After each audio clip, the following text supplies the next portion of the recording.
యోహాను సువార్త మొదటి అధ్యాయము మొదటి వచనముతో పాటు 14వ వచనం చదువుకుందాం. మొదటి వచనముతో పాటు 14వ వచనం అందరం కలిసి చదువుకుందాం.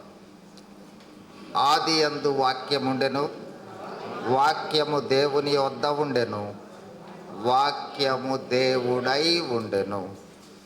ఆ వాక్యమే శరీరధారిగా కృపా సత్య సంపూర్ణుడుగా మన మధ్య నివసించెను. తండ్రి వలన కలిగిన అద్వితీయ కుమారుని మహిమ వలె మనము ఆయన మహిమను కనుగొంటిమి. ప్రార్థన చేసుకుందాం. పరిశుద్ధుడు అయిన మా ప్రియ పరలోకపు తండ్రి, యేసుక్రీస్తు ప్రభువు వారి ప్రశస్తమైన నామములో మీ రక్తము చేత విమోచించబడిన మీ ప్రియ బిడలముగా మీ పరిశుద్ధ మందిరంలో మీ పరిశుద్ధ సన్నిధిలో చేరి మిమ్మలను ఆరాధించేందుకై మీరు మాకిచ్చిన ఈ శ్రేష్టమైన ధన్యకరమైన సమయాన్ని బట్టి మీకు స్తోత్రాలు, వందనాలు. ఇప్పటి వరకు మీ నామాన్ని మహిమపరుచుకున్నందుకై స్తోత్రాలు. దేవా, నిష్ప్రయోజకుడైన దాసుడను నన్ను సంపూర్ణంగా మరుగు చేసి మీ ప్రజలమైన మాకు అవసరమైన మీ వర్తమానాన్ని దయచేయమని యేసుక్రీస్తు ప్రభు వారి ప్రశస్తమైన నామములోనే వందనములు చెల్లిస్తూ వేడుకొనుచున్నాము తండ్రి, ఆమేన్.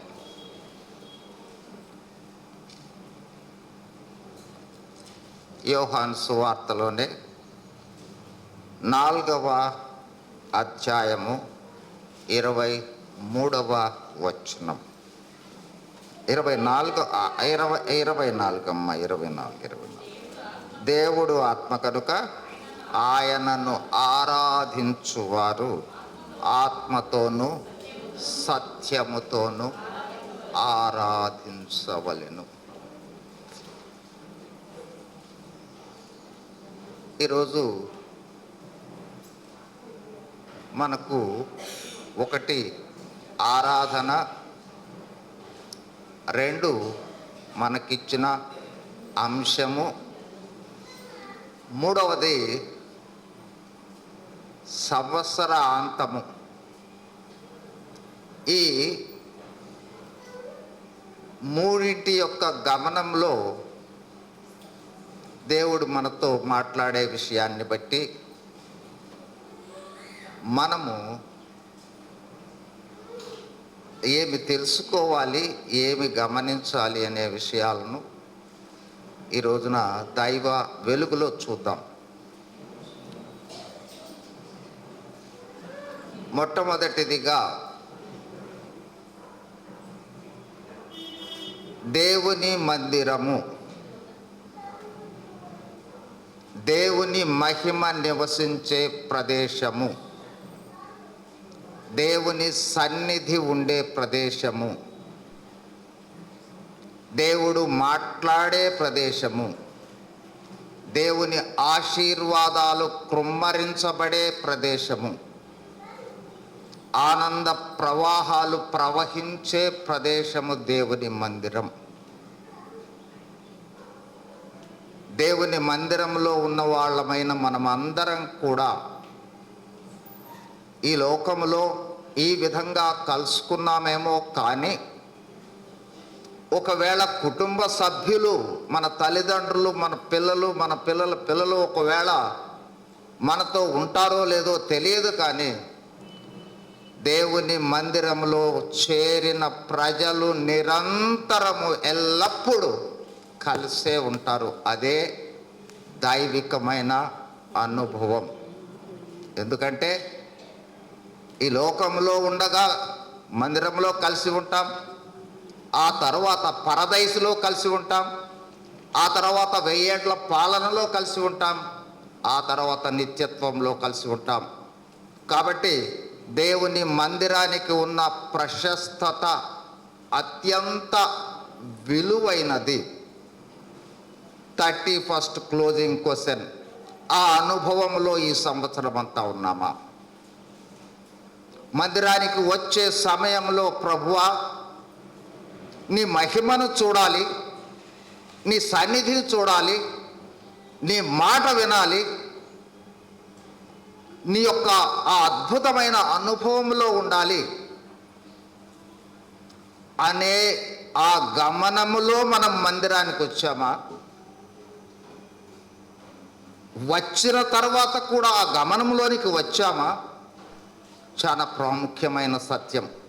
చూడండి, మందిరాన్ని గురించి వాక్యంలో చెప్పబడిన మాటను ఒకసారి మనం గమనించినట్లయితే మొట్టమొదట మందిరము మనకు కనిపించేది ఆదికాండంలో కనిపిస్తుంది.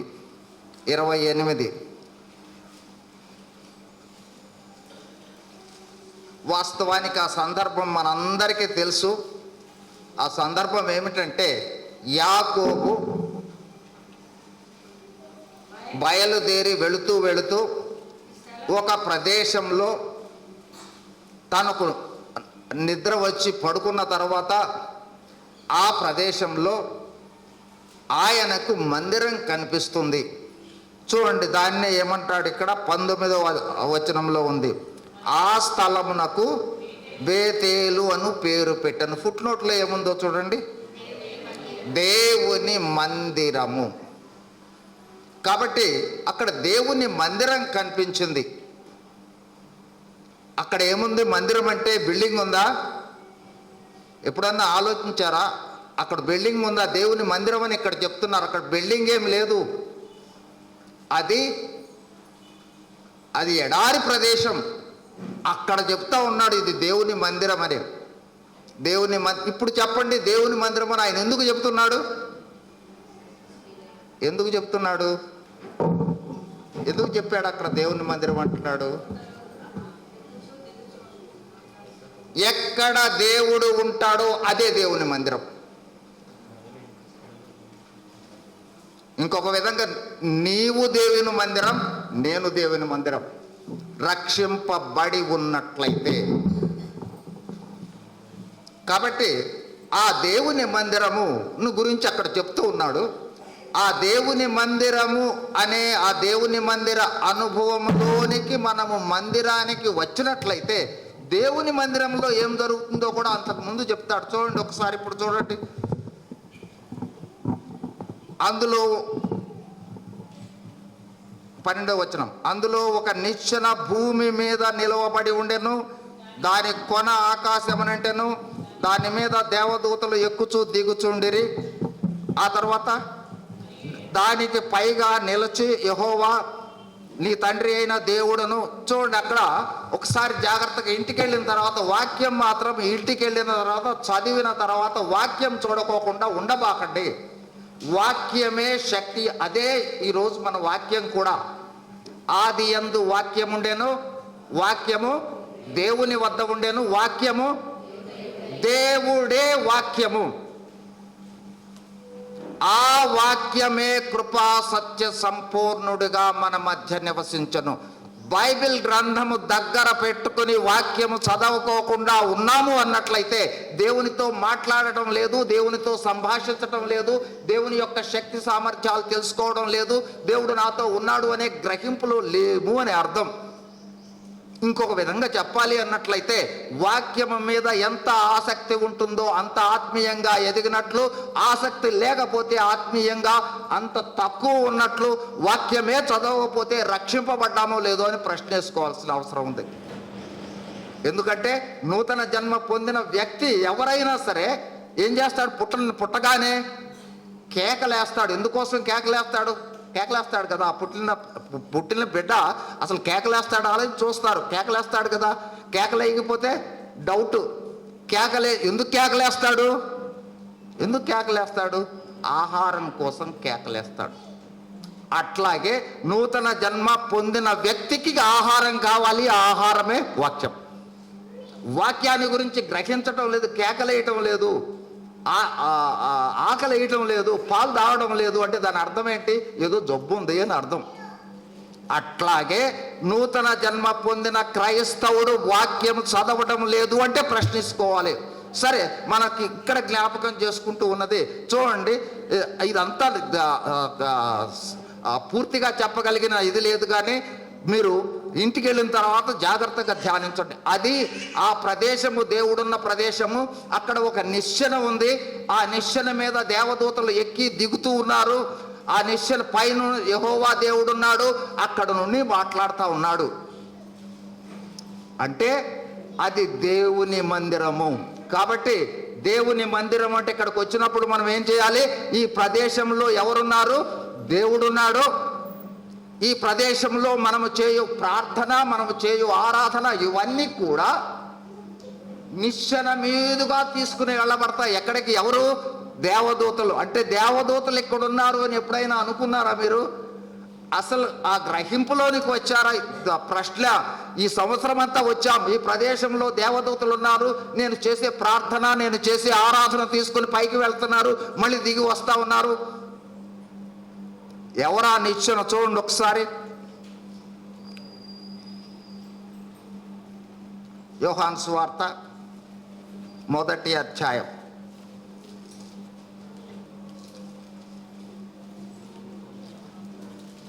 51వ వచనం. మరియు ఆయన, మీరు ఆకాశము తెరువబడుటయు దేవుని దూతలు మనుష్య కుమారుని పైగా ఎక్కుటయు దిగుటయు చూతురని మీతో చెప్పుచున్నాను. ఎవరు? ఇప్పుడు చెప్పండి. నిచ్చెన ఎవరు? నిచ్చెన ఎవరు? నిచ్చెన ఎవరమ్మా? నేను చెప్పిన తర్వాత మీరు సమాధానం చెప్పలేదు అంటే నేను కష్టపడ్డది ప్రయోజనం, ఉపయోగం లేని క్రింద లెక్క. నిచ్చెన ఎవరు? యేసు క్రీస్తే నిచ్చెన. ఇక్కడే ఉన్నాడు నిచ్చెన. మనం చేసే ప్రార్థన ఎవరితో చేస్తామో, ఎవరి ద్వారా చేస్తాం ప్రార్థన? యేసు నామములో. అదే నిచ్చెన. యేసు నామములో మనం చేస్తేనే అక్కడికి వెళుతుంది. కాబట్టి మనం చేసే ప్రార్థన దూతలు తీసుకుని వెళ్తారు. మనం చేసే ప్రార్థనకు జవాబు మళ్ళీ దూతలు తీసుకుని వస్తారు. మనం చేసే ఆరాధన దూతలు తీసుకుని వెళ్తారు. మళ్ళీ తిరిగి ఆరాధన సంబంధించిన ప్రతిఫలాన్ని తీసుకుని వస్తారు. అంతేకాదు, అక్కడ ఆ నిచ్చెన పైన ఎవరున్నారు? యెహోవా దేవుడున్నాడు. ఆయనే మాట్లాడేది. కాబట్టి దేవుని మందిరానికి వచ్చే సమయంలో మనము అక్కడ దేవుడు ఉన్నాడు, దేవుడు మాట్లాడతాడు, దేవుడు సమాధానం ఇస్తాడు, దేవుని దూతలు ఉన్నారు, దేవుని ఇశ్రాయేలీయుల స్తోత్రముల మీద ఆసీనుడై ఉన్న దేవుడు. మనము ఎప్పుడైతే ఆయనను స్తుతిస్తామో అప్పుడు దేవుని సింహాసనము మీద దేవుడు ఇక్కడ ఆసీనుడై ఉన్నాడు అనే గ్రహింపుతో ఈ సంవత్సరం అంతా కూడా వచ్చామా మందిరంలోనికి. మనము సాధారణమైన వ్యక్తులం కాదు. ఒకవేళ వచ్చి మనం భౌతికంగా వాళ్ళని వీళ్ళని చూసి సాధారణమైన వ్యక్తులము అని అనుకుంటున్నారేమో. చూడండి, కొరింథీయులకు రాసిన 2వ పత్రిక.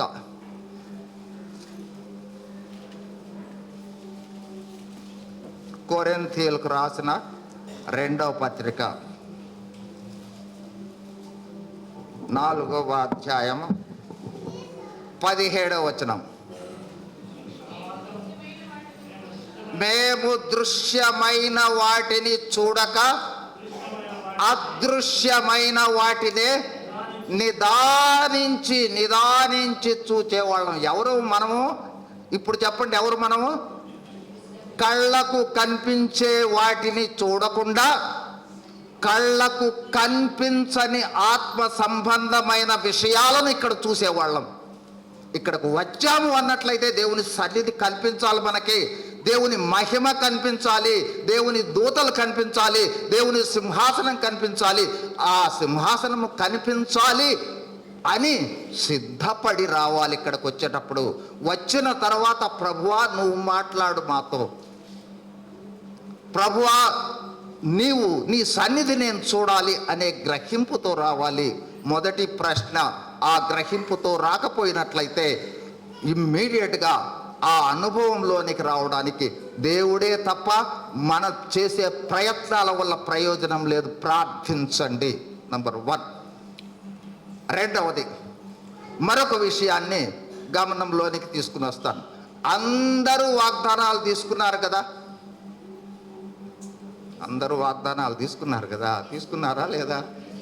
తీసుకోలేదా? తీసుకున్న వాళ్ళు ఉన్నారు. తీసుకున్న వాళ్ళని ప్రక్కన పెట్టేద్దాం. తీసుకున్న వాళ్ళు, మీకు మీ వాగ్దానం జ్ఞాపకం ఉందా?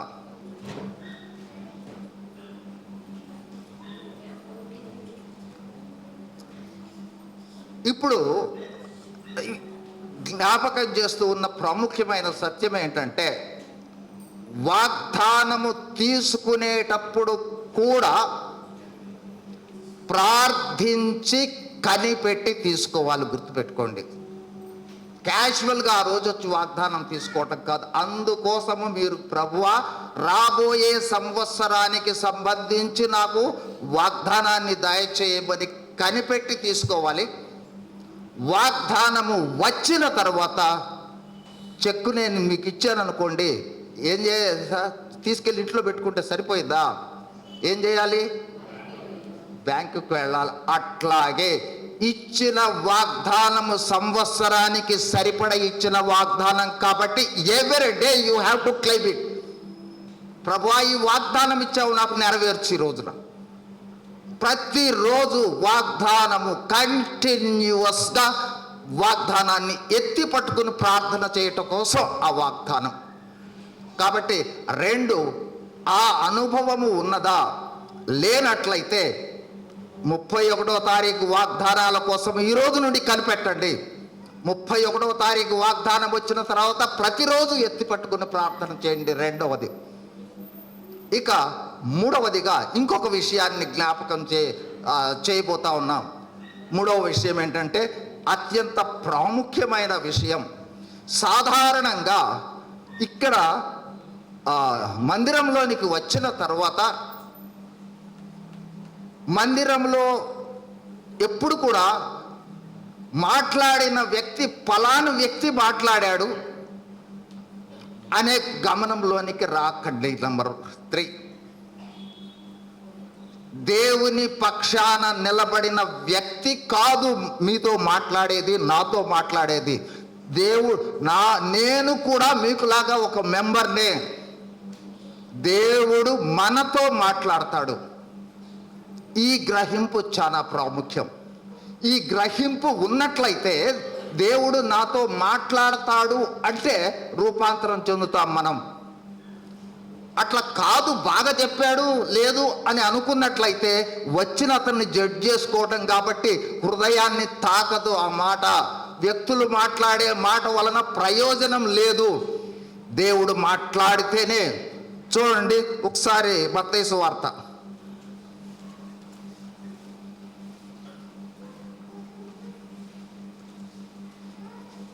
మత్తయి సువార్త 10:20. మీ తండ్రి ఆత్మ మీలో ఉండి మాటలాడుచున్నాడే కానీ మాటలాడువారు మీరు కాదు. చెప్పేవాళ్ళు నేను మాట్లాడుతున్నాను అని అనుకోకూడదు. ఈ సత్యాలు తెలియటానికి చాలా ఆలస్యం అవుతుంది. తెలుసుకునేటప్పటికీ అది ఎంత ఆలస్యమైతే అంత ఆత్మీయంగా మనం ఎదుగుదల పోతుంది. కాబట్టి గుర్తుపెట్టుకోవాల్సింది ఏంటంటే మాట్లాడుతూ ఉన్న నేను కూడా నేను కాదు. సంపూర్ణంగా నేను ఎంటీ చేసుకొని రావాలి మీకోసం.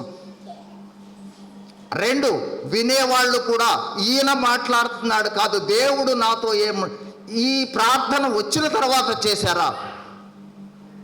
ప్రభువా నీ దాసుడిని పంపిస్తున్నావు, మాట్లాడేది నువ్వు నాతో మాట్లాడు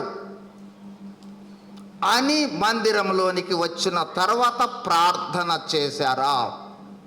దట్ ఈజ్ ఇంపార్టెంట్. కాబట్టి ఈ అనుభవం తర్వాత వ్యక్తులు కాదు, మీరు ఎవ్వరు ఇక్కడ మాట్లాడినా సరే దేవుని వాక్యమే మాట్లాడతారు. దేవుని వాక్యము మాట్లాడినప్పుడు ఆ దేవుని వాక్యము వినాలి, దేవుని మాటలు వినాలి అనే గ్రహింపు ఉండాలి. 3 తర్వాత కాబట్టి ఇప్పుడు మళ్ళీ మరో విషయంలోకి రాబోతా ఉన్నాం. ఇప్పుడు చదువుకున్న వాక్య భాగాల్లోకి వద్దాం. రెండవసారి చదువుకున్నది యోహాను సువార్త 4:24.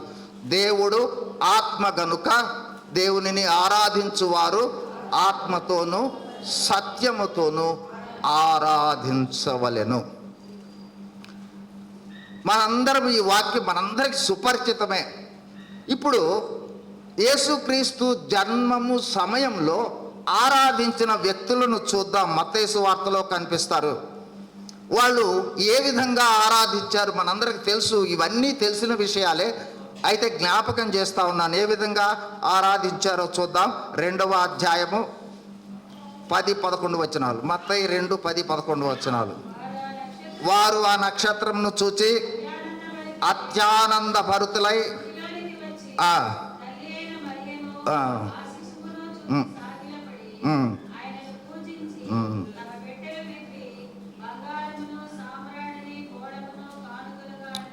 సమర్పించిరి. తూర్పు దేశపు జ్ఞానులు యేసు ప్రభు దగ్గరకు వచ్చి ఆరాధించటానికి వచ్చారు. ఎట్లా వాళ్ళు ఆరాధించారు అంటే చూడండి, 11వ వచనంలో సాగిల పడి. సాగిల పడి అంటే సంపూర్ణంగా తగ్గించుకొని, సంపూర్ణమైన విధేయతతో తనను తాను సంపూర్ణంగా ఖాళీ చేసుకొని. కాబట్టి ఆరాధించు వాళ్లకు వాళ్ళు సంపూర్ణంగా తగ్గించుకొని ఆరాధనలోనికి రావాలి. మీరు గమనించారో లేదో, యేసుక్రీస్తు ప్రభువారు ప్రార్థన చేసేటప్పుడు కూడా మోకరించి ప్రార్థించినట్లు చూశారో లేదో నాకు తెలియదు. కానీ పౌలు భక్తుడు ఎవరైనా సరే ఆ దేవునిని గురించిన గ్రహింపు ఎంత వస్తే దేవునిని గురించిన గ్రహింపు అంతగా కిందకెళ్తారు. కొద్దిగా కనపడితే మనమే ఎక్కువగా కనపడతాం. ఆయన ఏదో రెస్పెక్ట్ చేసినట్టు. ఒక చీఫ్ మినిస్టర్ వస్తే గడగడగడగడలా లెగిసి వెళ్ళిపోతామే అందరం. సృష్టికర్త ఆయన దేవుని దగ్గరకు వచ్చి ఆరాధనకు వచ్చినప్పుడు ఎంత తగ్గించుకుని ఉండాలి. నోటి మాటతో సృజించాడు, మానవులను అందరినీ సృజించాడు. చీఫ్ మినిస్టర్ని కాదు, ఈ ప్రపంచంలో ఉన్న అందరి నాయకులని. ఆ సృష్టికర్త దగ్గరకు వచ్చినప్పుడు ఆయనను గురించిన గ్రహింపు ఉంటే ఎంత తగ్గించుకుంటాం. పాదాల మీద పడిపోవటమే మొట్టమొదటిది. 2 చూడండి, ఆ తర్వాత వాళ్ళు తెచ్చిన కానుకలు: 1 బంగారము, 2 సామ్రాణి, 3 బోళము. ఈ వీటికి సంబంధించిన ఇంటర్ప్రిటేషన్స్ అందరూ చూసే ఉంటారు. నేను ఇప్పుడు మనము ఒక విషయాన్ని జ్ఞాపకం చేసుకోబోతా ఉన్నాం. బంగారము అనే దానిని ఎప్పుడైనా నాకు ఇవ్వాలి అని అనుకున్నారా మీరు ఎవరన్నా? లేదు. మీ పక్కనింటి వాళ్ళకి ఎవరికైనా ఇవ్వాలనుకున్నారా? మీ పిల్లలకైతే ఇస్తారు కదా. బంగారము అనేది ప్రేమను చూయిస్తుంది. దేవునిని ఎంత ప్రేమిస్తున్నాం. పిల్లలకైతే అప్పు చేసేలా కొనిస్తాం, పక్కనున్న వాళ్ళకి ఇవ్వం కదా. ఎందువల్ల పిల్లలకి ఇస్తాము? ఆ ప్రేమ. బంగారం అనేది దేన్ని చూయిస్తుంది? ప్రేమను చూయిస్తుంది. దేవుడు మన కోసం ఏమిచ్చాడో చెప్పండి. మనం బంగారం వేయటానికే దేవునికి ఇచ్చారో లేదో నాకు తెలియదు. బంగారం తీసుకుని వచ్చి ఎప్పుడైనా కానుక పెట్టలో వేసారా? అది మీరు ఆలోచించుకోవాల్సిందే, నేను ఆలోచించుకోవాల్సిందే. అయితే దేవుడు ఏమిచ్చాడు? తన ప్రాణాన్ని, మామూలుగా ప్రాణాన్ని ఇచ్చారు అంటే చాలా తేలికగా కనిపిస్తుంది. ప్రాణాన్ని కాదు, పరలోక మహిమను విడిచిపెట్టి ఈ లోకంలో రాజులుగా జన్మించవచ్చు. రాజులుగా జన్మించలా, సాధారణ మానవుడిగా వచ్చి. అంత మాత్రమే కాదు, నీవు నేను మనందరం చేసిన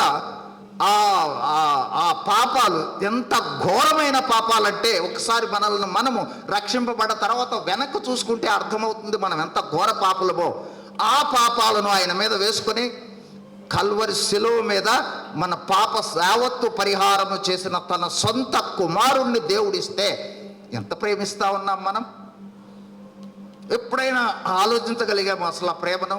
ఒకటి. రెండవది ఏమిటి? బోళము. బోళము అనేది దేనిని సూచిస్తుందంటే యాజకత్వాన్ని సూచిస్తుంది.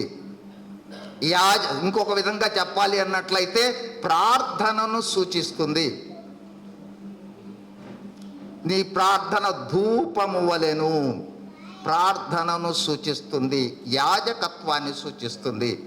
కాబట్టి ఆయనను ఆరాధించుట అనేది ఏ విధంగా ఆరాధించాలి? ఆత్మతో సత్యముతో ఆరాధించాలి అనే విషయాన్ని రెండవది సూచించటం జరుగుతుంది. ఏమిటది? యాజకత్వము, ప్రార్థన, ఆరాధనకు సూచన. మూడవది బోళము. బోళం అనేది మరణాన్ని సూచిస్తుంది. ఇప్పుడు క్లుప్తంగా ఎందుకు ఆరాధించాలి అనే విషయాన్ని జ్ఞాపకం చేసుకుందాం. మొదటిదిగా ఆయనకు బంగారము ఇవ్వటానికి కారణము ఆయన రాజులకు రాజు, ప్రభువులకు ప్రభువు. రెండవదిగా ఆయనకు సామ్రాణికి కారణం ఏంటంటే ఆయన ప్రధాన యాజకుడు, రాజులకు రాజు, ప్రధాన యాజకుడైన యేసుక్రీస్తు ప్రభువు వారు నిన్ను నన్ను ఏం చేశారో చూద్దాం. ఇప్పుడు చూడండి, 1 పేతురు 2:9.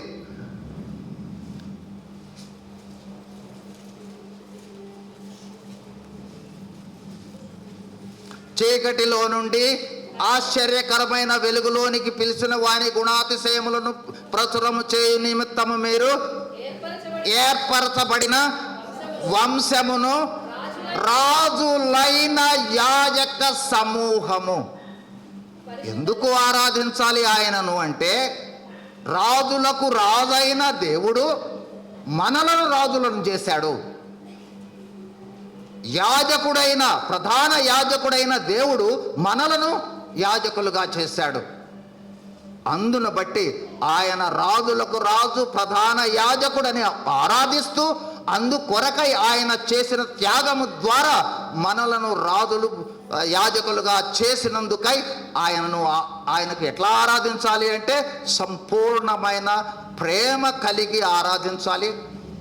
మూడవదిగా ఈ చనిపోయిన విషయం మనకేం తెలియజేస్తుందంటే, చూడండి, ఆయన ఆరాధించే వాళ్ళు రోమీయులకు రాసిన పత్రిక 12.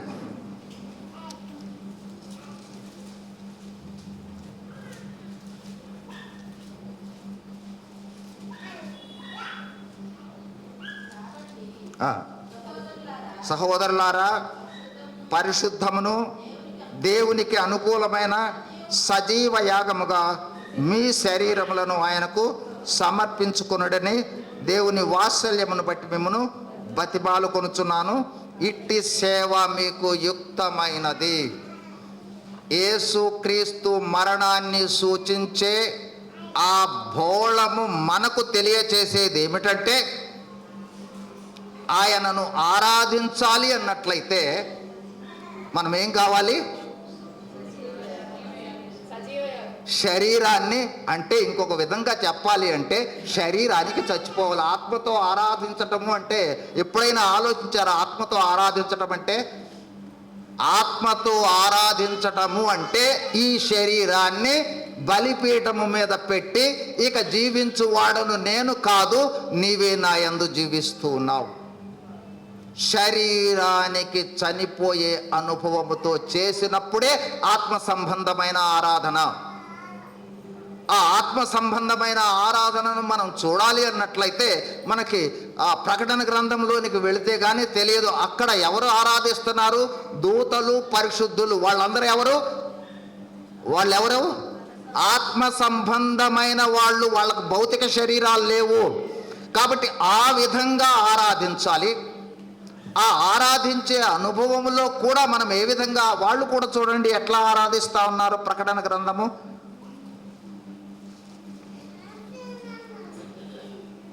7వ అధ్యాయం చూద్దాం. 11వ వచనం. 10 కూడా చూస్తే మంచిది. సింహాసనాసీనుడైన మా దేవునికిని గొర్రెపిల్లకును మా రక్షణకై స్తోత్రమని మహాశబ్దముతో ఎలుగెత్తి చెప్పిరి. దేవదూతలందరూ సింహాసనము చుట్టూ పెద్దల చుట్టూను ఆ 4 జీవుల చుట్టూ నిలబడి ఉండిరి. వారు సింహాసనం ఎదుట సాష్టాంగపడి, ఈ లోకము అయిపోయింది, వాళ్ళు పరలోకానికి వెళ్ళారు. పరలోకానికి వెళ్ళి ఎట్లా ఆరాధిస్తూ ఉన్నారు? మనమైతే కదలము ఆరాధించే టైంలో. వాళ్ళు ఎట్లా ఆరాధిస్తున్నారు? వాళ్ళు డైరెక్ట్గా చూస్తూ ఉన్నారు. ఆ దేవుని మహిమను డైరెక్ట్గా చూస్తున్నారు. అయితే ఆ దేవుని మహిమను డైరెక్ట్గా చూడటానికి అవసరమైన పరిశుద్ధాత్మను నీకు నాకు మనందరికీ ఇచ్చాడు. అందుకోసమే పౌలు భక్తుడు అంటున్నాడు, మేము దృశ్యమైనవి చూడక అదృశ్యమైనవే నిదానించి చూస్తున్నాం. చూడండి, 1 కొరింథీలో ఇంకొక మాట చూస్తాము. 1 కొరింథీ 2వ అధ్యాయం 10వ వచనం. మనలో ఉన్న పరిశుద్ధాత్మ ఎంత అద్భుతమైనదో ఒక్కసారి గమనించి చూడండి. ఇక్కడ ఉంది, మనకైతే దేవుడు వాటిని ఆత్మ వలన బయలుపరచుచున్నాడు. కాబట్టి మనము చూచేవన్నీ మన ఆత్మతో నింపబడితే కనపడతాయి. అవసరమైంది ఇచ్చేశాడు దేవుడు, ఉంచాడు పరిశుద్ధాత్మను. తర్వాత చూడండి, ఆ ఆత్మ అన్నిటినీ దేవుని మర్మములను కూడా పరిశోధించుతున్నది. ఒక మనుష్యుని సంగతులు అతనిలో ఉన్న మనుష్యాత్మకే కానీ మనుషులలో ఎవరికి తెలియవు. అలాగే దేవుని సంగతులు దేవుని ఆత్మకే కానీ మరి ఎవరికి తెలియవు. వచ్చిన ప్రాబ్లం ఏంటంటే, క్రైస్తవులమైన మనము క్రైస్తవులకు ఇచ్చిన శక్తులు, సాధనాలు, వీటి గ్రహింపు లేకపోవడం వల్ల బలహీనులుగా ఉంటాం. ఎవరైనా సరే, ఏ విషయంలోనైనా సరే, తనకు సంబంధించినవేవో తెలియనప్పుడు బలహీనులే. చదువు లేని వ్యక్తి చదువు విషయం తెలియకపోతే బలహీనుడే. లా విషయంలో లా తెలియకపోయినట్లయితే భయపడతా ఉంటాడు. అట్లాగే మనము క్రైస్తవులముగా భయపడతా ఉన్నాము అంటే, క్రైస్తవులమైన మనకు ఇచ్చిన ఆ శక్తులు, అనేకమైన శక్తులు ఉన్నాయి. అయితే ఆ శక్తులలో ఒక ప్రాముఖ్యమైన శక్తిని ఇక్కడ చూడబోతాం. ఏమిటది?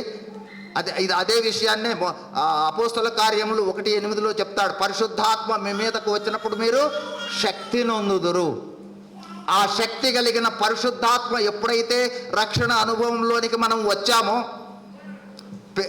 2:38 అపోస్తల కార్యములు, పేతురు మీరు మారు మనసు పొంది పాప క్షమాపణ నిమిత్తమై ప్రతివాడు యేసుక్రీస్తు నామమున బాప్తిస్మం పొందుడి, అప్పుడు మీరు పరిశుద్ధాత్మను వరమును పొందుదురు. ఆత్మను కలిగి ఉన్న వ్యక్తే క్రైస్తవుడు.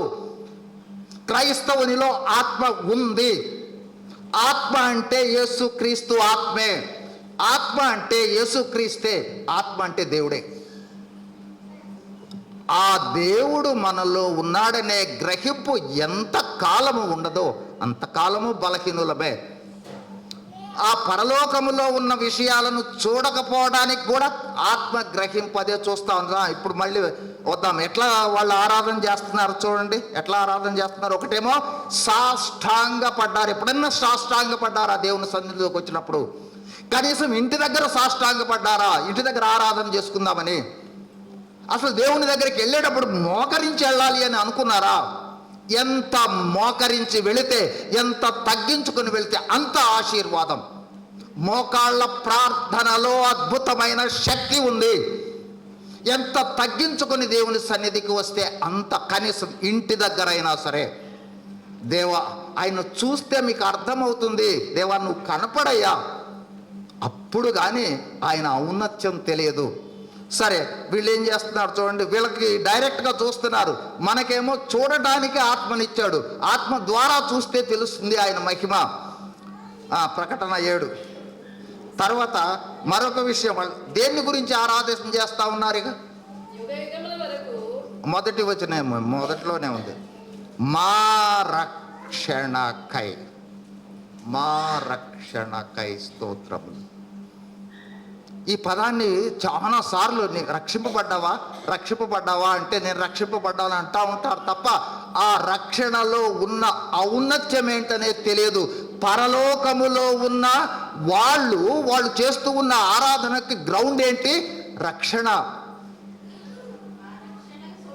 మా రక్షణకై స్తోత్రములు, మాకిచ్చిన రక్షణ కోసం ఆరాధిస్తున్నాం ప్రభు అంటున్నారు.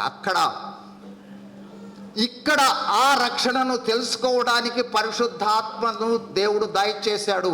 ఆ రక్షణ ఔన్నత్యాన్ని గురించిన గ్రహింపులోకి ఎప్పుడైనా వెళ్ళారా? నేను అసలు ఆ రక్షణ అంటే ఏంటో తెలుసుకోవాలని. ఏమిటి రక్షణ అంటే? ఎప్పుడన్నా ఏంటి రక్షణ అంటే? అమ్మా ఏందో అందరికీ తెలుసు రక్షణ గురించి, నేను కాదంటంలా. ఎంత తెలుసు అనేదే ఇక్కడ ప్రశ్న. అందరికీ తెలుసు రక్షణ అంటే. సరే, ఎంత తెలుసు అనే దాని దగ్గరకు చివరిలో వద్దాం మన వాక్యాన్ని ధ్యానించేటప్పుడు. ఇప్పుడు వీళ్ళేమో చేస్తున్నారు? సాష్టాంగపడ్డారు. రెండవది, రక్షణ యొక్క ఔన్నత్యాన్ని గమనించి ఆ ఔన్నత్యం తెలిస్తే ఆరాధిస్తారంతే. సాష్టాంగపడతారంతే, ప్రణామం చేస్తారంతే, పాదాల మీద పడిపోతారు మరియలాగా. ఆ అనుభవం ఆయన చూడగలిగితే వస్తుంది. తర్వాత వాళ్ళు ఏం చేశారు చూడండి.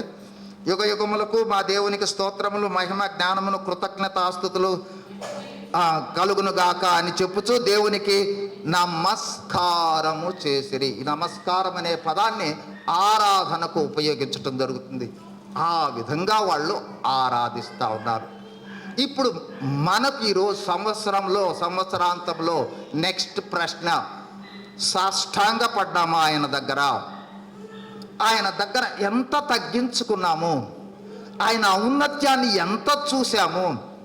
ఆయనకు రాజులకు రాజు, ప్రభువులకు ప్రభువు, సర్వసృష్టికర్త అనే పాదం కూడా చాలా చిన్నది. నోటి మాటతో సృష్టి. ఆ నోటి మాటతో సృష్టి చేసిన దేవుడు నీ కోసం, నా కోసం ఈ లోకంలోనికి వచ్చి నా పాపాలను భరించి ఆ కోల్పోయినవన్నీ కూడా తిరిగి ఆయన రక్షణ ద్వారా దయచేసిన ఆ దేవునిని ఎప్పుడైనా రక్షణ ఔన్నత్యాన్ని చూసామా? సంపూర్ణంగా ఇంకొక చోట రాయబడి ఉంది, ఆ 24 పెద్దలు వాళ్ళ తలల మీద ఉన్న కిరీటాలను తీసుకుని వచ్చి దేవుని పాదాలపై పడేస్తారు. అంటే వాళ్ళకున్న ఔన్నత్యాన్ని మొత్తాన్ని కూడా తగ్గించేసుకుంటారు. ఇది ఆరాధన అంటే.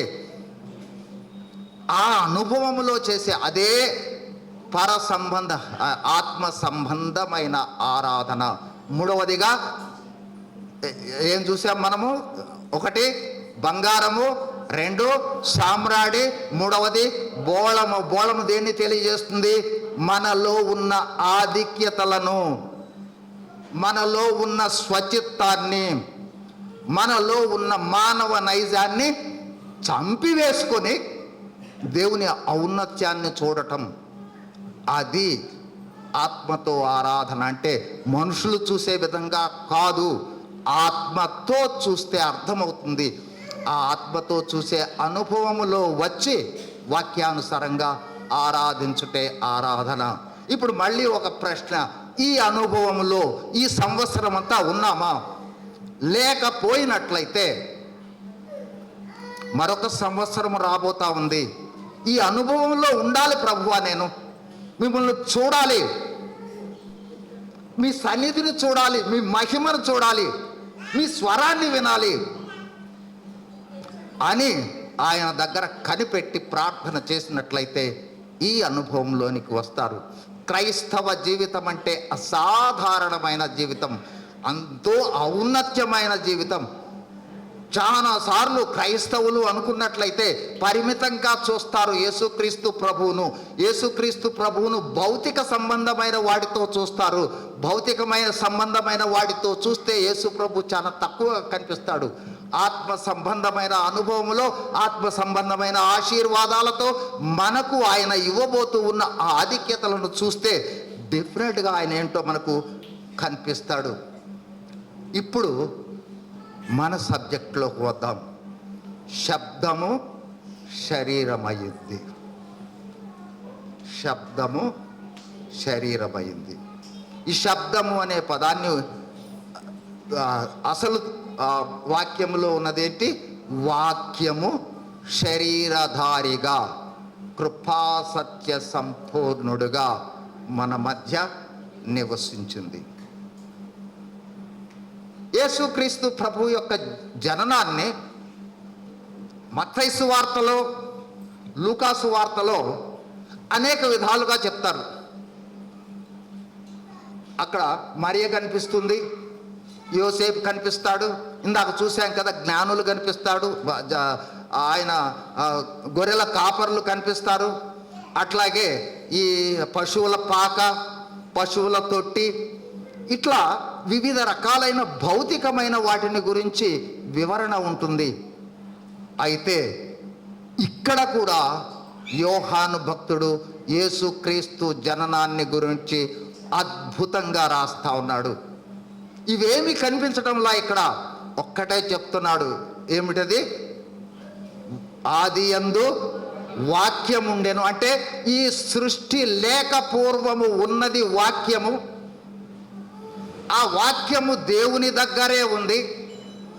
వాక్యము అంటే దేవుని మాటలు. ఆ వాక్యమే దేవుడు. ఆ దేవుడు కృపా సత్య సంపూర్ణుడుగా మన మధ్య జన్మించుటే క్రిస్మస్.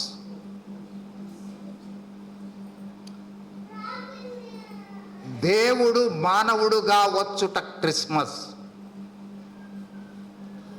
సృష్టిలోకి సృష్టికర్త శిశువుగా జన్మించుట క్రిస్మస్. అపరిమిత శక్తివంతుడైన దేవుడు పరిమిత శక్తిలోని అయిన మానవునిలోనికి రావటమే క్రిస్మస్. అట్లాగే అమరుడైన దేవుడు, అంటే మరణం అనేది తెలియని దేవుడు మరణానికి అప్పగించుకోవటమే క్రిస్మస్. నిత్యుడైన దేవుడు తాత్కాలికమైన వ్యక్తిగా ఈ లోకంలోనికి రావడమే క్రిస్మస్. ఏమిటి ఇంత వదిలిపెట్టి, ఆయన ఔన్నత్యాన్ని వదిలిపెట్టి, ఆయన అమరత్వాన్ని వదిలిపెట్టి, ఆయన దైవత్వాన్ని వదిలిపెట్టేసేసి ఈ లోకములో దేనికి వచ్చాడు యేసుక్రీస్తు ప్రభు అంటే ఆయనే చెప్పాడు. ఒకటేంటంటే వాక్యము, అంటే వాక్యమనే దేవుడు ఈ లోకములో జన్మించాడు. ఆయననే వాక్యమను నామము కలిగిన దేవుడు అని కూడా అంటారు యేసుక్రీస్తు ప్రభువును. వాక్యమంతా రంగరిస్తే యేసుక్రీస్తు ప్రభు అంటే బైబిల్ గ్రంథములో ఉన్నదంతా యేసుక్రీస్తు ప్రభువే. కాబట్టి ఆ యేసుక్రీస్తు ప్రభువు ఈ లోకములో మానవునిగా జన్మించటానికి కారణము ఒక్కసారి జాగ్రత్తగా గమనిస్తే మానవుల పట్ల దేవునికి ఉన్న ప్రేమ. ఎంత ప్రేమ అండి మనమంటే దేవునికి. మనం ఎంత పనికిమాలిన వాళ్ళమండి. మన కోసం వచ్చాడు దేవుడు తన మహిమను వదిలిపెట్టి. ఆయన మనల గురించి ఎంత ప్రేమించాడు అంటే మీరు ఒక్కసారి జాగ్రత్తగా దేవుని ప్రేమను చెప్పే మాటలను ఒకసారి, ఆయన ఎంతో ప్రేమించను అనే మాట చాలా చాలా అర్థవంతమైన మాట. అయినా కూడా ఈ సమయంలో ఆయన మనలను ఎంత ప్రేమించాడు అంటే, ఎంత ప్రేమించాడు? ఎంత ప్రేమించి ఉంటాడు చెప్పండి? ఎంత ప్రేమించాడు? యేసు క్రీస్తును ప్రేమించిన దానికన్నా కూడా చెప్పలేరా? ఎక్కువగా ప్రేమించారా లేదా? ఇప్పుడు డౌట్ మీకు. యేసు క్రీస్తు కదా, యేసు క్రీస్తు కన్నా మానవులను మనల్ని అంతగా ప్రేమిస్తాడా అని డౌట్ ఉంటుంది. అవునో కాదో ఒకసారి ఆలోచించి చెప్పండి. అవునా కాదా? ఎట్లా? ఆయన ప్రాణాన్ని అప్పగించాడండి. ఆయన సొంత కుమారుడిని చంపడానికి ఇష్టపడ్డాడు నీ కోసం, నా కోసం. ఇంకొక చోట ఉంది, ఆయనను నలుగగొట్టుట యెహోవాకు ఇష్టమైందంట. కుమారుణ్ణి నలుగగొట్టుట మనల్ని ప్రేమించటానికి ఆయనకి ఇష్టమైంది. అందుకోసమే మనలను అంతగా ప్రేమించి తన ప్రియ కుమారుణ్ణి ఈ లోకంలోనికి పంపించాడు. ఎందుకోసం పంపించాడు అంటే ఆయనే చెప్తాడు. యేసుక్రీస్తు ప్రభువే మత్తయి సువార్త 28లో మనిషి కుమారుడు పరిచారం చేయించుకున్నటకు రాలేదు కానీ పరిచారం చేయుటకును అనేకులకు ప్రతిగా విమోచన క్రయధనముగా తన ప్రాణాన్ని అర్పించటానికి యేసుక్రీస్తు ప్రభువుని ఎందుకు పంపించాడు అంటే మనందరినీ పాపము నుండి విమోచించేందుకు. విమోచన క్రయధనము. విమోచన అంటే మనము పాపానికి కుదవబెట్టబడ్డాం, విడుదల చేయాల్సి వచ్చింది. విడుదల చేస్తే కానీ, అక్కడ డబ్బు కడితే కానీ విడుదల కాదు. అయితే సాధారణంగా ఎవరు ప్రాణము పెట్టినా సరే విడుదలయ్యేది కాదు అది. అందుకోసం దేవుడే రావాల్సి వచ్చింది. తన ప్రాణాన్ని వెలగా చెల్లించి నిన్ను నన్ను కొనటానికి వచ్చాడు. అందుకోసము వాక్యమైన దేవుడు శరీరధారిగా ఈ లోకంలోనికి శిశువుగా కన్య మరియ గర్భాన జన్మించి నీ కొరకు నా కొరకు ప్రారంభమైపోయింది. రక్షణ కార్యాన్ని చేశాడు. ఆ రక్షణ కార్యము ద్వారా మనము రక్షింపబడ్డాము.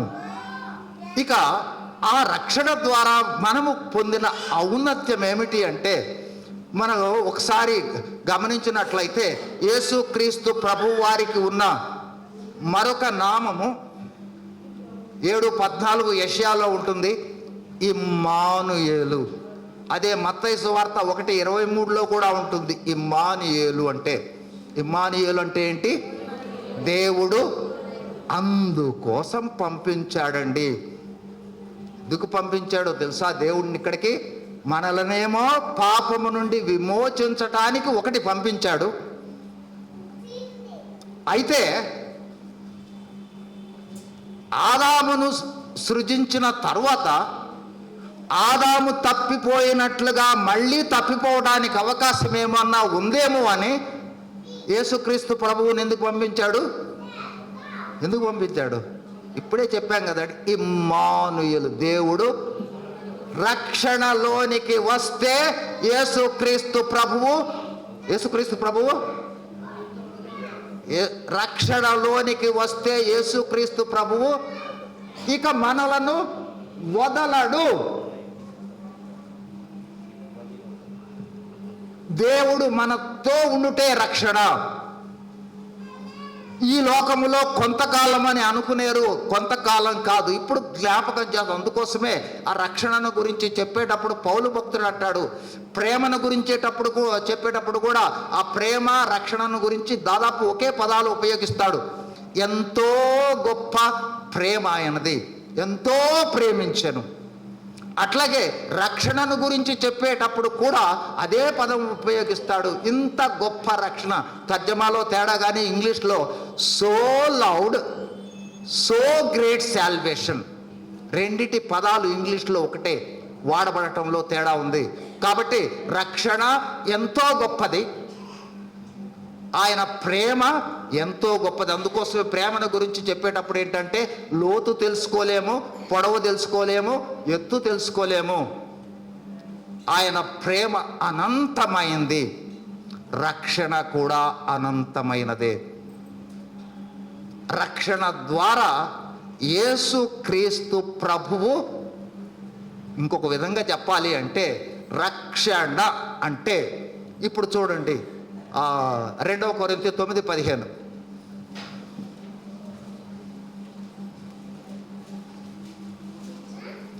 చెప్పశక్యము కాని ఆయన వరమును బట్టి దేవునికి స్తోత్రములు. ఇప్పుడు చెప్పండి, రక్షణ అంటే ఏంటో? ఆయన వరము రక్షణ.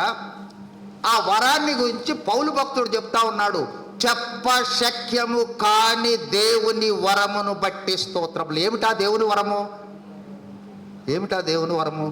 కాస్త ముందుకెళ్ళి చదివితే అర్థమవుతుంది. యేసుక్రీస్తే దేవుని వరము. యేసుక్రీస్తు ప్రభువే మనకు కుమారుడు. అనుగ్రహము అంటే వరం. యేసుక్రీస్తే వరము అంటే రక్షణలోనికి వస్తే మనము ఎవరిని పొందుకుంటాము? యేసుక్రీస్తునే పొందుకుంటాం. చాలాసార్లు రక్షణ అంటే అవి పాపాలు రక్షించబడతాయి, అవన్నీ ఆయన ద్వారా వచ్చేవి. ఎప్పుడు కూడా మనం ఎట్లా చూస్తామంటే ఉన్న దేవుడిని వదిలిపెట్టేసి దేవుడు ఇచ్చే వాటిని చూస్తూ ఉంటాం. ఉన్న దేవుడిని చూడటం ప్రారంభించండి. ఎప్పుడు కూడా దేవుడు ఇచ్చేవి ఏమున్నాయా అని వెతుకుతూ ఉంటాం తప్ప దేవుడినే ఇచ్చేశాడు. యేసుక్రీస్తుగా మనకిచ్చాడు ఆ రక్షణ ద్వారా మనము పొందే ఆ ఆధిక్యతలను క్లుప్తంగా నేను జ్ఞాపకం చేస్తాను. వాక్య ఆధారంగా మీరు కావాలనుకున్నట్లయితే ఇంటికి వెళ్ళిన తర్వాత చూసుకోండి. రక్షింపబడుటతోనే మనము మొదటిదిగా రక్షణ అనుభవంలోనికి వచ్చామంటే మనము మారు మనసు అనుభవంలోనికి వచ్చాము, పాప పశ్చాత్తాపంలోనికి వచ్చాము. పాప పశ్చాత్తాపము కలుగజేసింది కూడా పరిశుద్ధాత్ముడే, మనం కాదు. అసలు మనం రక్షణలోనికి రావడం మనమేదో చేసామనుకుంటా ఉంటాం, మనదేం కాదు. జగత్తు పునాది వేయబడక ముందే క్రీస్తులో మనల్ని ఏర్పాటు చేసుకోవడం ద్వారా దేవునికి సువార్త దైవజనుల ద్వారా మన దగ్గరకు వచ్చింది. సువార్త కూడా మనం వెళ్ళి ఉన్నది కాదు, దైవజనుల ద్వారా దేవుడే పంపించాడు. ఒప్పించడానికి పరిశుద్ధాత్మను ఆయనే పంపించాడు. చివరికి మనం ఒప్పుకున్నామంతే, ప్రభువా అన్నాం, అంతా చేశాడు. కాబట్టి రక్షణ, అందుకోసమే రక్షణ అనేది దాని గురించి చెప్పేటప్పుడు మీరు విశ్వాసం చేత కృపచేత రక్షింపబడితే మీరు ఇది మీ వలన కలిగినది కాదు. 8 చదవండి ఒకసారి. రక్షణ అనేది మీరు చదువమ్మ 8 ఎఫెసీ 2:8.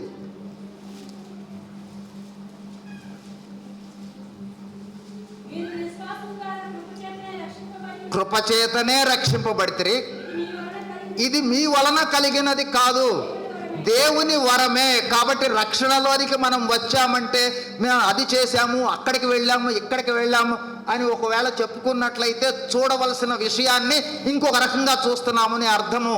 దేవుని ప్రణాళికలో ఉన్నాము. జగత్తు పునాది వేయబడక ముందే క్రీస్తులో మనల్ని ఏర్పాటు చేసుకోవడం వలన అంతా కలిసి వచ్చి రక్షణలోనికి వచ్చాం. ఆ విధంగా రక్షణలోనికి వచ్చిన తర్వాత మనలోకి ఏమొచ్చింది? నాకు చెప్పాం కదా 2:38. పేతురు మీరు మారు మనసు పొంది పాప క్షమాపణ నిమిత్తమై 2:38 యేసుక్రీస్తు నామమున బాప్తిస్మం పొందుడి, అప్పుడు మీరు పరిశుద్ధాత్మ అనువరం రక్షింపబడిన తోడనే యేసుక్రీస్తు అనే వరముగా ఉన్న ఆ వరము ఆత్మస్వరూపిగా మనలోనికి వచ్చింది. ఎందుకు వాక్యం వచ్చిందో తెలుసా? మనల్ని వదిలిపెట్టడానికి కాదు, యేసుక్రీస్తుగా మనలోకి వచ్చింది, మనలోనే ఉంటుంది. ఒక చోట ఉంది, మీరు గమనించారో లేదో, ఆత్మను దుఃఖపరచకుడి అని. రక్షింపబడిన తరువాత దేవునికి ఇష్టము కాని జీవితము జీవిస్తూ ఉన్నట్లయితే వచ్చిన పరిశుద్ధాత్ముడు బయటకు వెళ్ళలేడు, లోపలే ఉండి దుఃఖిస్తూ ఉంటాడు. రేపు పొద్దున్నే లెక్కప్పచెబుతాడు మనం జీవించిన జీవితానికి. పరిశుద్ధాత్ముడే ముద్ర మనకి. బహు జాగ్రత్తగా ఉండాలి. రక్షింపబడక పూర్వము అన్నీ క్షమించబడ్డాయి, రక్షింపబడిన తర్వాత అన్నీ లెక్కకొస్తాయి. ఎందుకంటే రక్షింపబడిన తరువాత క్రీస్తు న్యాయపీఠము ఎదుట అక్కడికి వెళ్ళినప్పుడు అన్నిటికీ శరీరముతో చేయబడిన ప్రతి పనికి లెక్క అప్పచెప్పాల్సి ఉంటుంది. సరే, మన అంశం అది కాదు. ఎట్లా వచ్చాడు? పరిశుద్ధాత్మగా మనలోనే ఉండటానికి వచ్చాడు. వాక్యం శరీరధారి అయి. 2 రక్షింపబడిన తోడనే మనము ఇప్పుడు ఎక్కడున్నామండి? మనం దేవుని మందిరంలో ఉన్నాం. ఇంకొక రకంగా చెప్పండి,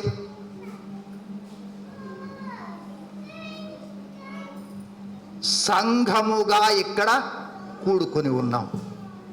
అంటే రక్షింపబడిన తోడనే మనము దేంట్లో చేర్చబడ్డాము? సంఘములో చేర్చబడ్డాం. సంఘము అంటే ఏమిటి? సంఘం అంటే ఏమిటండి?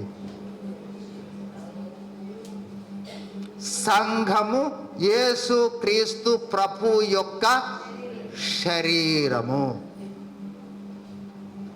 అంటే యేసుక్రీస్తు మనలోకి వచ్చాడు. మనం ఎక్కడికి వెళ్ళాము? ఆయన శరీరంలోనికి వెళ్ళాము. ఈ ప్రపంచంలో ఉన్న వాళ్ళందరూ ఆయన శరీరంలో భాగమే. అంటే ఆయన మనలను లోపలికి వెళ్తే పైన ఏముంటుందండి? యేసుక్రీస్తు శరీరంలోనికి మనం వెళితే, అందుకోసమే మీరు గమనించారు ఏదో యేసు ప్రభు నామములో ప్రార్థన చేయమని ఎందుకన్నారంటే, మనం ప్రార్థన చేస్తే మనం కాదు కనిపించేది, ఎవరు కనిపిస్తారు? మన ప్రార్థన అసలు వాస్తవానికి అంగీకరించే ఆ విధంగా ఉండదు మన స్వభావం. అయితే దేవునికి ఎవరు కనిపిస్తారు? ప్రభువే కనిపిస్తాడు. ఎందుకు కనిపిస్తాడు? ఆయనలో ఉన్నాము. జాగ్రత్తగా గుర్తుపెట్టుకోండి, సంఘంలోనికి వచ్చాము అంటే మనలను ఎవరు కప్పి ఉన్నారు? యేసు ప్రభువు కప్పి ఉన్నాడండి. మన చుట్టూ యేసు ప్రభు ఉన్నాడు. యేసు ప్రభు భద్రతలో ఉన్నాము. యేసు ప్రభు శరీరం అనే కోటలో ఉన్నాము. యేసు ప్రభు అనే ఆశ్రయ దుర్గములో ఉన్నాము. ఎప్పుడైనా ఆలోచించారా? ప్రభువు మనలో ఉన్నాడు. ప్రతి సహాయానికి ఆత్మగా ఎందుకు మనలో ఉన్నాడు అంటే, తప్పిపోయే స్వభావం మనది, తప్పులు చేసే స్వభావం మనది, నష్టపోయే స్వభావం మనది, ఆలోచన లేని స్వభావము, శరీర సంబంధమైన ఆలోచనలు చేసే స్వభావం, వాటన్నింటి నుండి కూడా మనల్ని విడుదల చేసేందుకై ఆయన మనలోనికి వచ్చి అన్నీ చేయాలనుకుంటాడు. మనమేం అడగం. లోపలున్న ఆయన్ని గుర్తుపెట్టుకోము.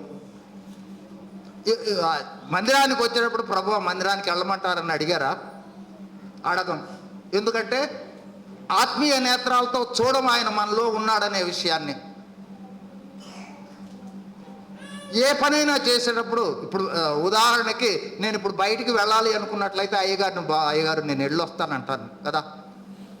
అట్లాగే లోపల దేవుడు ఉన్నాడు. సృష్టికర్త అయిన దేవుడు ఆత్మస్వరూపిగా లోపల ఉంటే అసలు ఆయన అడుగుతున్నారా? ప్రభు అవి చేయమంటారా? ఇప్పుడు వెళ్ళమంటారా? ఆయన ఉన్నాడు అనే గ్రహింపులోనికి వస్తే ఎంత రూపాంతరం కావాలంటే అంత రూపాంతరం చెందుతారు మీరే కాదు, నేను కూడా. ఆయన ఉన్నాడు అంటే ఎంత శక్తి కావాలో అంత శక్తి ఉంటాం. ఒకసారి గమనించండి, ఒక సందర్భంలో దావీదు భక్తుడు అంటాడు, ఆకాశమందు నీవు తప్ప నాకెవరున్నారు? నీవు నాకుండగా ఈ లోకంలో నాకేమీ అక్కర్లేదు. ఆకాశములో ఉన్న దేవుడు ఉంటేనే ఈ లోకంలో నాకేమీ అక్కర్లేదు అంటుంటే, మనతో ఉన్న దేవుడు, మనలను కప్పి ఉన్న దేవుడు ఆయన ఉంటే ఏం కావాలి మనకి? సమస్తము చూసుకోగలిగిన దేవుడు మనలో ఉన్నాడు, మనలను కప్పి ఉన్నాడు. నిన్ను విడువను ఎడబాయనని సెలవిచ్చిన దేవుడు. వాక్యములో సున్నా కానీ పొల్లు కానీ తప్పిపోదు. వాక్యము శాశ్వతమైంది. తరువాత ఈ లోకములో ఉన్నంత కాలము సంఘములో ఒక్కరిగా ఆయన మనతో ఉంటాడు, ఆత్మస్వరూపిగా మనతో ఉంటాడు. చనిపోతే